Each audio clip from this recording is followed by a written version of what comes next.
Madame, mademoiselle, messieurs, bonjour. Le défi de la vérité de François reçoit aujourd'hui une personnalité du monde musulman. Morad El-Hattab, bonjour. Bonjour. Vous attaquez, vous, à la pédocriminalité et vous êtes, et une fois n'est pas coutume sur les plateaux de télévision, un parent plaignant. Est-ce que vous pouvez nous dire exactement de quoi il s'agit ? Dans le sens où mes enfants sont victimes d'un réseau que je peux qualifier de pédocriminel, voire pornographique, parce que les faits sont établis, où mon ex-compagne, en lien avec des officiers de police, a participé à des partouzes en France et à l'étranger.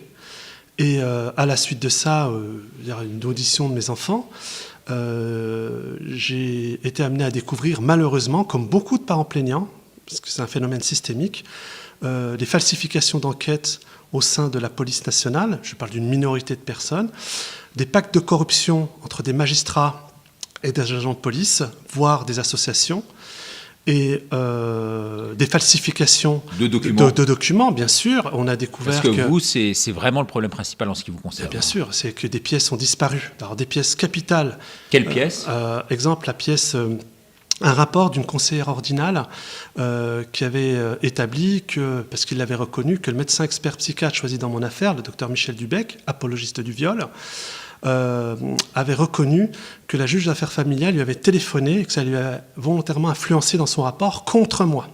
Ce qui est extrêmement grave, d'abord de la part de cette magistrate, qui s'appelle Géraldine Charles, je l'assume pleinement, et de la part de ce médecin. Bizarrement, au sein du CNOM, du Conseil national de l'ordre des médecins, le rapport a disparu. Autre chose qui a disparu, un élément essentiel. Des passeports. Passeport. Alors il fallait prouver, d'après les dires du petit voyage extérieur à l'étranger, quand on a commencé à chercher, et je me suis rendu moi-même personnellement et physiquement au sein de la préfecture de police de Paris, le document qui disait, pour tout parent, qu'il était impératif qu'il y ait ma signature pour les changements de pièce d'identité, avait disparu. Le préfet de police de l'époque, Delpuech, et je lui rends hommage, en avait fait état, et bizarrement, un vice-procureur s'est amusé à empêcher l'enquête. Vous témoignez, en fait, sur ce problème majeur vécu véritablement de l'intérieur, qui concerne quand même 250 enfants par jour. Par jour. Si on ajoute le nombre de tentatives d'agression, on est pratiquement à 400. Les chiffres officiels en France, c'est 130 000 filles à peu près par an et 35 000 garçons. On est sur des chiffres complètement délirants, ce qui fait que malheureusement, notre pays, la France, est considéré comme étant pédolande à l'étranger, puisque le problème n'est absolument pas résolu. On a eu récemment sur les plateaux télé énormément de débats pour traiter de la question, mais vous êtes le seul aujourd'hui, je le dis face caméra, à avoir eu le courage de ne pas être un journaliste qui fait de l'influence, ni de la propagande, mais un journaliste qui fait de l'information. C'est quand même incroyable que j'ai été... Vous dites ça, mais on en parle quand même beaucoup sur les chaînes de télévision aujourd'hui. On ne parle pas du fond. Quand on écoute les chaînes de télévision aujourd'hui, on pense que le problème est résolu, qu'il est en cours de résolution, ce qui est absolument faux. Donc c'est l'arbre qui cache la forêt. Puis bien sûr, l'idéologie malveillante contre les enfants aujourd'hui se passe dans les tribunaux. 75% des affaires de viol sont classées sans suite. Il n'y a que 0,4% d'affaires qui finissent par des condamnations aux assises. On est un des rares pays au monde où des pédocriminels avérés prennent des peines de prison avec sursis. Mais Morad El-Hattab, ça veut dire derrière tout ça que le problème, ce sont les réseaux, en quelque sorte, avec les enquêtes qui sont falsifiées aujourd'hui ? Bravo, vous avez dit l'essentiel. Ce que personne ne veut traiter, c'est que le vrai problème aujourd'hui en France, il y a des cas particuliers graves, mais en réalité, les cas d'inceste qui concernent en 92% les faits de viol et de pédocriminalité sont en général impliqués dans des réseaux pédocriminels et ce sont des schémas systémiques. Moi, contrairement à beaucoup, je rencontre les parents plaignants, on a fait plusieurs manifestations à Paris.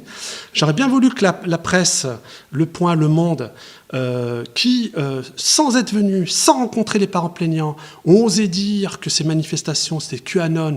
Personne n'avait employé le terme, personne n'avait même montré une affiche dans ce sens. C'est une insulte, un crachat à l'endroit de ces parents plaignants qui sont majoritairement des mamans, qui sont admirables, qui ont un courage incroyable, parce que pour être confrontés à cette usure qu'appliquent contre elles des gens qui sont censés les protéger, c'est-à-dire la police, les brigades de protection de la famille n'ont jamais arrêté le moindre réseau pédocriminel en France. En gros, la plupart des magistrats aujourd'hui plaident sans suite C'est cela? Et attendez, le pire dans tout ça, c'est que des magistrats sont impliqués dans les réseaux pédocriminels. Moi, j'ai eu affaire au Conseil supérieur de la magistrature parce que des manquements graves et des violations déontologiques de Géraldine Charles avérées avec des preuves irréfutables, ils cherchent à la protéger. Mais c'est quoi le Conseil supérieur de la magistrature? On a un type qui a été condamné pour détention d'images pédopornographiques avec des enfants de moins de 2 ans en train d'être violés. On parle récemment, là, d'un autre qui a été condamné, enfin, mis en examen, pardon. L'autre, le premier a été condamné. Celui-là, il est mis en examen pour 4 agressions sexuelles. Vous voulez que ces types-là, qui sont amenés après à juger leur père sur des questions de réseau, fassent le travail? Mais vous plaisantez. Ils massacrent, bien au contraire, la majorité des magistrats qui font le travail. Donc c'est vous qui faites en quelque sorte le sale boulot, qui en plus allez sur les tableaux sur les plateaux de télévision pour aller témoigner. Mais vous risquez gros derrière tout ça. Vous en avez conscience ou pas? Ben oui, mais en même temps, je crois savoir que jusqu'à ce jour, on s'est bien gardé de porter plainte contre moi pour diffamation. Pour une raison très simple. Je n'avance qu'avec des faits, qu'avec des preuves. Et ce qui est très intéressant, par exemple, moi j'ai une lecture différente de tout le monde puisque je suis sur un acteur du terrain. Quand j'entends l'affaire dramatique et voire criminelle d'Olivier Duhamel, d'accord, il y a 2 questions que je me pose. Bizarrement, on est déjà en train de parler des réseaux d'Olivier Duhamel. Donc on s'éloigne du sujet. Et on parle sans arrêt d'inceste alors que c'est... Donc on parle de la personnalité de l'homme sans parler pour autant du fond de l'affaire et de ce que cela cache. Il y a un élément... Et de l'aspect juridique surtout. Merci. Il y a un aspect juridique. Comment se fait-il, et je voudrais bien que les journalistes enquêtent, que ce jeune Victor, non d'emprunt, et je félicite Camille pour vraiment le courage incroyable qu'elle a eu pour sortir cet ouvrage. Il a été entendu par des policiers, déjà. Comment ça se fait qu'il n'y a aucun magistrat ni policier qui a quand même voulu traiter de l'affaire? C'est arrivé dans les mains des magistrats, bien avant qu'elle sorte son ouvrage. On parle aujourd'hui d'omerta d'à peu près d'une centaine de personnes. Mais attendez, on est dans un État... Enfin, si on est encore dans un état de droit, toutes ces personnes doivent être poursuivies pour non-dénonciation de crime. Quand Aurélie Filippetti annonce qu'elle a averti un tel ou un tel, mais elle est sous le sceau de l'article 40 du Code de procédure pénale, qui l'obligeait à avertir le procureur de la République, et ce, sans délai. Donc, tout ça est occulté. C'est-à-dire tout l'aspect, effectivement, et je vous remercie, l'aspect juridique, l'aspect qui consiste à sauver l'enfant et à le protéger. Bizarrement, on élite de plus en plus la question du non-consentement de l'enfant. On ne rappelle pas que le mot pédocriminel et pédophilie n'est pas dans le code pénal. C'est quand même des faits extrêmement lourds, graves, qui concernent directement la protection de l'enfance. Là, on est déjà parti sur les réseaux de pouvoir, de la gauche morale, bobo. Non, il ne faut pas oublier la victime. Les victimes, il y en a beaucoup trop en France. Il ne faut pas oublier qu'on parle beaucoup d'inceste aujourd'hui, mais on parle très peu de pédocriminalité. Alors que c'est de la pédocriminalité. Parce que, encore une fois, on veut altérer, on veut adoucir. Le mot pédocriminel, c'est un mot qui choque, qui frappe, qui fait mal. Or, aujourd'hui, à l'international, et j'en sais quelque chose, et je ne remercierai jamais assez Ivanka Trump et la cellule trafic humain du FBI, qui a étendu, grâce à un décret du président Trump, la poursuite des pédocriminels jusqu'à l'étranger en fonction de leurs biens. D'où, vous allez me poser, j'imagine, la question, l'affaire Epstein en France. Comment ça se fait qu'aujourd'hui, il n'y a pas un journaliste qui enquête sur Avenue le Hoche. Merci, 22. Comment ça se fait qu'aujourd'hui, on se garde bien d'enquêter sur les 3 filles mineures françaises, il y en a bien plus concernant les victimes françaises, Avenue Hoche. Là, je parle de ces 3 petites filles françaises de 12 ans qui ont été amenées sur l'île Epstein, où dans son temple dédié à Moloch, il y a organisé une orgie partout. Ces petites ont été violées, sodomisées et torturées.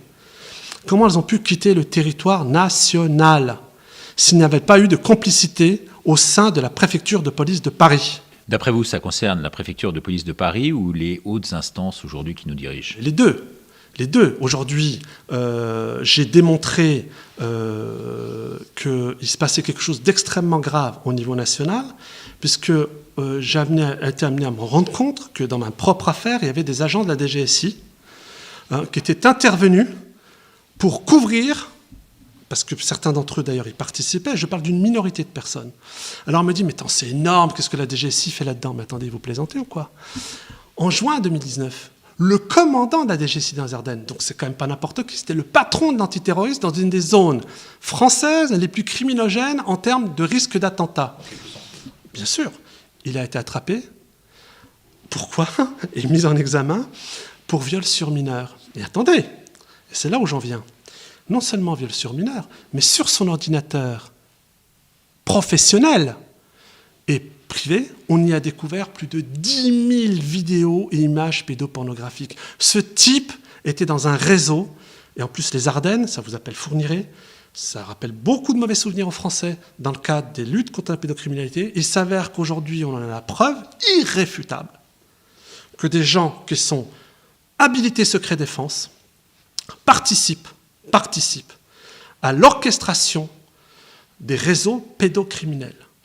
Donc ce que vous dites derrière tout ça, c'est qu'il y a une collusion aujourd'hui véritablement dans le système actuel entre les magistrats, les policiers et aussi un peu une presse qui se veut partie prenante.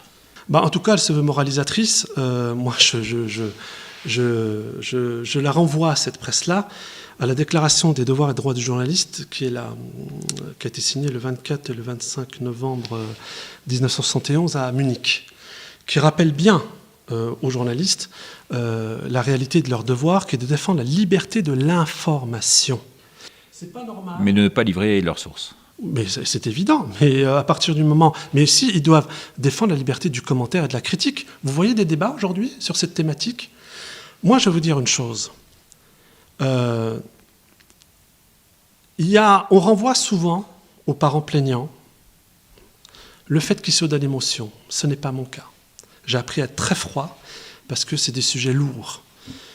Comment on peut faire abstraction, comment on peut faire un débat médiatique sans qu'il y ait de parents plaignants? Ces gens-là s'investissent d'un rôle. Mais comment ça, vous voudrez parler à ma place? C'est moi qui suis allé dans les tribunaux. C'est moi qui ai vu des magistrates prendre des ordonnances alors qu'elles étaient incompétentes territorialement. C'est moi qui ai vu des magistrates qui étaient en lien professionnel avec les avocates de l'autre partie. C'est moi qui ai vu des magistrates téléphoner aux policières alors qu'ils n'avaient... Dans la loi, c'est interdit. Pour demander un rapport qui contredisait un premier rapport avec l'aide d'une commissaire centrale. C'est des faits extrêmement graves. Mais vous avez quand même des personnalités politiques de premier plan, je pense notamment à Élisabeth Guigou, qui, elle, avait le pouvoir d'interférer en la matière. Oui, mais alors, Élisabeth Guigou, alors c'est marrant parce que tout à l'heure, on a parlé de l'affaire Guy Georges. Elle est intervenue à l'époque, puisqu'on a eu 2 êtres exceptionnels qui ont arrêté Guy Georges. Il faut le rappeler, parce que, encore une fois, je crois en nos institutions. Guy Georges, le tueur des grands-mères. Le tueur de jeunes femmes aussi. Il a 21 victimes, viol, puis meurtre. D'accord? Bon. Et il risque de sortir de prison bientôt, je crois. Merci. Il pouvait être libéré à partir du mois de janvier, je crois. Voilà, et bravo au traitement qui est fait aux pédocriminels en France. Mais je tiens sur un point important. Il a été arrêté par 2 personnes exceptionnelles. Je le rends hommage. Martine Monteil, qui était à l'époque chef de la brigade criminelle, qui a mis un vrai travail d'enquêteur et de réseau. Malheureusement, pourquoi c'est moins fait aujourd'hui? Et le juge Thiel qui a rappelé que s'il y avait eu un suivi des empreintes génétiques, au bout du 5e meurtre, il aurait pu être arrêté. Il a fallu qu'on arrive à 21, et c'est Guigou à l'époque qui a, suite à l'injonction du juge Thiel, a décidé de le faire. Mais là, Guigou, en l'occurrence, Madame Guigou, s'il était au courant de quoi que ce soit, elle tombe sous le sceau de l'article 40. Je n'en sais rien. En tout cas, elle a quitté son poste. Je ne vais pas l'incriminer dans ce sens. Mais je tiens à dire que comment ça se fait qu'on avait avant une police, une justice, qui était au service de la victime, alors qu'aujourd'hui, on vit un scénario où le président de la République lui-même, dans un de ses discours récents, a parlé du primat de la victime. Mais il veut quoi? Le primat du bourreau? Aujourd'hui, on est dans une période littéralement inversée. Et quand vous parlez avec des mamans plaignantes ou des enfants victimes, eh bien, vous vous rendez compte que la première chose qui est faite par les magistrats et les policiers, c'est de remettre en doute leurs paroles. Alors moi, je tiens à dire... Vous employez ce chiffre que vous citez, 74% des cas aujourd'hui font l'objet de classements sans suite, ce qui paraît et colossal. Comment voulez-vous qu'après, des gens aient le courage d'aller se confronter à la justice, puisque la justice est devenue l'injustice. Donc vous, Morad El Hattab, en gros et pour résumer, vous n'avez plus du tout confiance dans la justice de votre pays aujourd'hui? À ce jour, je ne vous cacherai pas que je crois en certains magistrats, mais je ne crois plus en la justice telle qu'elle est aujourd'hui. Mon avocate me conforte en me disant qu'il faut continuer à croire. On est sans arrêt dans des procédures qui usent. Moi, j'ai rencontré une maman plaignante, 9 ans de procédure avant de revoir ses enfants. Moi, en 4 ans, je n'ai vu mes enfants que 7 heures. L'homme qui vous parle en face de vous, si je ne pouvais pas acheter les photos de classe, je ne saurais même pas à quoi ressemblent mes enfants. J'ai l'autorité parentale conjointe, des magouilles à tout va. Vous savez que les associations qui sont choisies dans le cadre de la protection de l'enfance, en l'occurrence l'ASE, l'aide sociale à l'enfance, prend 10 milliards de budget d'euros par an. C'est plus que le ministère de la Défense, plus que le ministère de la Justice. Le bilan est catastrophique. Et c'est le magazine Marie-Claire, à travers une de ses journalistes brillantes, Madame Durand, qui a fait un travail exceptionnel, et votre confrère de Zone Interdite, qui ont enquêté. On découvre que 40% des gamins qui sortent de là finissent SDF. 70% finissent sans diplôme. On a découvert un réseau de prostitution de jeunes filles par les gens qui sont censés les couvrir, l'ASE. On y découvre des viols entre mineurs. Mais attendez, vous plaisantez, c'est un business. Et sans parler je me pose moi des questions de filières éventuelles d'enfants mineurs étrangers qui passeraient par là. C'est le cas du dernier enfant, la pakistanais, enfant. On ne va pas trop revenir dans les détails, peut-être. C'est très grave, c'est très grave ce qui se passe en France. C'est très grave. Ça, c'est le réel. Mais ça, vous voyez, vous m'invitez parce que vous voulez le réel. Au-delà de la pression, est-ce qu'il y a de l'intimidation? Est-ce que vous, par rapport à tout ce que vous dites, vous faites l'objet vraiment d'intimidation particulière? Alors moi, on a 3 tentatives d'effraction, 2 tentatives d'agression. Je me suis battu 2 fois avec des inconnus, dont une fois j'ai filmé. Le même vice-procureur, je le cite, François Bonnecarrère, s'amusait à tout classer sans suite. Ce François Bonnecarrère est allé jusqu'à empêcher un procès-verbal de réquisition qui était fait par une procureure en charge de la protection des mineurs.